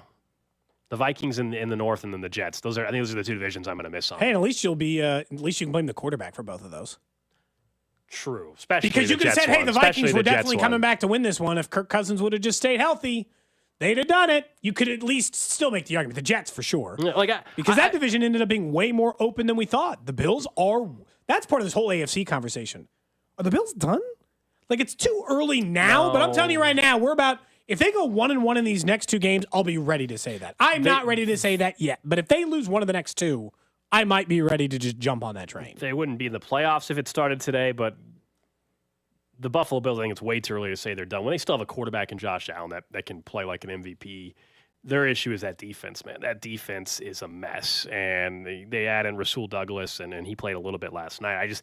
They have, what do we say, the Broncos and Jets the next 2 weeks. They almost are must-win games knowing the schedule that they have ahead. Because they win the next 2, that gets them to 7 wins, and you're like, okay, can they find a way to find 3 more? Sure. But if they lose one of those, then it gets really tricky for Buffalo. But I think it's too early to say that. Just 3 weeks ago, everybody thought the Vikings were done. Just 4 weeks ago, people were questioning the Cincinnati Bengals. It's too early for Buffalo now, but... Even last night, they had guys like Micah Hyde was down a couple of times. I mean, Dane Jackson was down as well, yeah. But the current threat to Chiefs power rankings has them like 4th. I mean, they're down the list a little bit. I mean, Buffalo's way worse than 4th in power rankings. What do you mean? What are you saying? And threat to the Chiefs. Gotcha. In the power rankings of threat to the Chiefs, I would specifically say in the AFC, right? Threats to the Chiefs in the AFC include the Ravens, the Jags, the Bengals. Like, I mean, I don't know where I get to Buffalo in the they scare me more than who conversation, but it's further down the list. That's a good, like, earlier, just a couple minutes ago, we were talking about, hey, should the Cincinnati be considered the second best team? And while I disagreed on that, but if we're making the what team scares you, that's not the same thing as saying the bet. Like, for me, Cincinnati absolutely is probably top 3 still in the AFC right teams. Behind the Ravens. Yeah. But as far as, so that's, if we're going to base it off of that, then I am with you 100%. That's just based on prior history and knowing when they're right, what they can be. I just am not willing 10 weeks to ignore 5 weeks of the season, and which is what people are wanting me to do about Cincinnati. Do you think the Vikings are going to end up with a playoff team with Josh Dobbs? That was such a fun story yesterday, but that could just be Baker Mayfield from last year. Justin show up one Jefferson's game, do something cool. I mean, Justin Jefferson's going to come back too, and Jordan Addison's only gotten better. They got Alexander Madison going a little bit. What's their schedule? The Vikings have coming up. That's the question. Where are they at schedule wise? Can Dobbs actually win this job over the course? I mean, I think that there's not in the long run. He can have it for the rest of this year. He's a backup quarterback. He's a really good backup quarterback, an above average. He could earn himself a starting job somewhere though if he plays great. You don't think Minnesota would be like, you know what? He led us to the playoffs. We're going to stick with him for. Truth is, honestly, considering the quarterback class, there are maybe. And I'm dead serious, maybe 2 openings in the NFL, and one of them is going to Kirk Cousins next year. Yeah. There are not enough openings for Josh Dobbs to be a starter next year. To be in a quarterback. I think what Drew is saying is that the Vikings keep Dobbs for one more season. If say he leads them to the playoffs and they win a playoff game, do they say, you know what, maybe we have the solution in Dobbs, we don't have to pay him as much? I mean, I don't know if they think it's the solution. To me, I was thinking that he starts next year, they draft a young quarterback, or they wait in the second or third round because they're not at the top of the draft. Yeah, maybe. I don't think he's like a long-term starter. Well, so let's just see how it plays out. But it's the Vikings, by the way, they have the Saints, then the Broncos, then the Bears, and the Raiders, then the Bengals, Lions, Packers, Lions. Getting a little harder there at the end, but again, when you're at 4 wins, you're just trying to find a way. In the NFC, you're looking for a way to find 5 more in your last 9 games. I wouldn't rule it out. I don't think I'd predict it, but I wouldn't rule it out for them. That and C.J. Stroud were the 2 biggest stories in the NFL yesterday. He was awesome. Outside of the Chiefs and the Dolphins game, because that's a big standalone game, Germany, big deal. Those are the two biggest stories. C.J. Stroud went for 470 yards, a rookie record, 5 touchdowns in a single game, a rookie record, and is already won the award halfway through the season. And looks like, I guess, he wants to join the conversation with super talented young quarterbacks in the AFC. He's the real deal. And, the Texans struck gold here, it looks like. I mean, the they Panthers. They got it right. Panthers, if you drafted Bryce Young, you're getting really nervous about how it doesn't mean Bryce Young is going to be a not his top 10 tight end in Kyle Pitts, not his top 10 running back in Bijan Robinson. He'd rather use Jonnu Smith, a guy who couldn't even hack it with the Pats last year from a production standpoint. Whatever. We'll do whatever he wants, I guess. Like we care. They don't even matter. Talk about a team that just doesn't matter. Them. I mean, they can still win I think the Saints are winning the South, but that's just only because I said that before the season, so I want that to happen. But they're right there. I thought behind I picked the Falcons before the season. Yeah. I still don't care. NFC South winner's not doing anything this year. No, that nobody thought. I mean, that was never this. Nobody thought the winner of the South was going to do anything. And maintain that policy. Do you think by this time next year, we'll be having a conversation with C.J. Stroud like we were with Trevor Lawrence, that once they put it together, he's going to be a problem for several years as just another guy who could be in the way in the AFC, whatever, right? However we want to put it, but just another young quarterback who could pose a problem. So the difference would be whether or not you think the roster comes along far enough, because Trevor Lawrence. Everybody thought the roster was actually pretty decent around him, but Urban Meyer ruined him his first year or whatever. And then Doug Peterson steps up, and they added that roster. They won their final 8 games of the regular season. I think it would take the Texans, and I don't know what their cap situation is next offseason, going out. Remember, they traded away multiple draft picks, I believe, as well, even though they had a couple picks, but they traded away some too. And so we'll see what they add to the roster. I mean, they're elevating guys like Nico Collins and Tank Dell, but they've got to add some more weapons to the offense. And if they do that, then maybe they factor into the AFC South race. But like the Jags aren't falling off the face of the earth. Like to me, the Texans are still multiple years away from being the team you're worrying about if you're on the Chiefs or Cincinnati, Buffalo realm. But Houston will be you can already see it. Houston will be a popular, trendy pick next season for an AFC South push or something. Well, because again, there's only the one team you really respect in that division.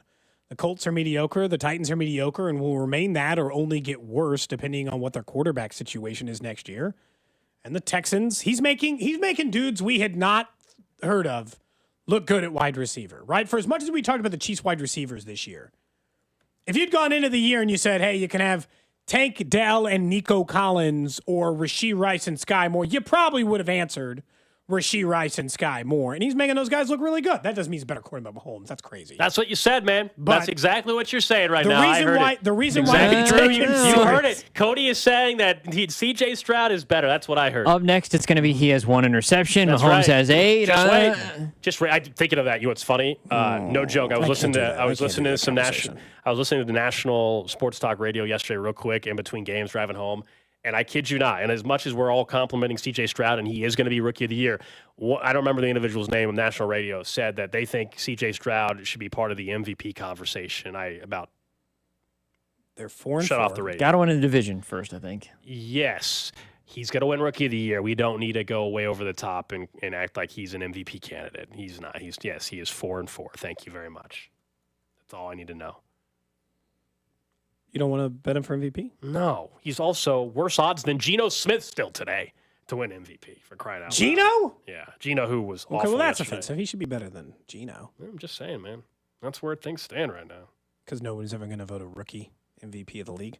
Although Mahomes did it in his first full season as a starter. Slightly different when you go for 50 touchdowns, 5,000 yards, and you're technically in year 2, so a little different. All right, coming up next, we will get to what's trending around the sports world and one thing that keeps on happening with this special teams unit. Chiefs fans, it's Creed Humphrey. Don't miss.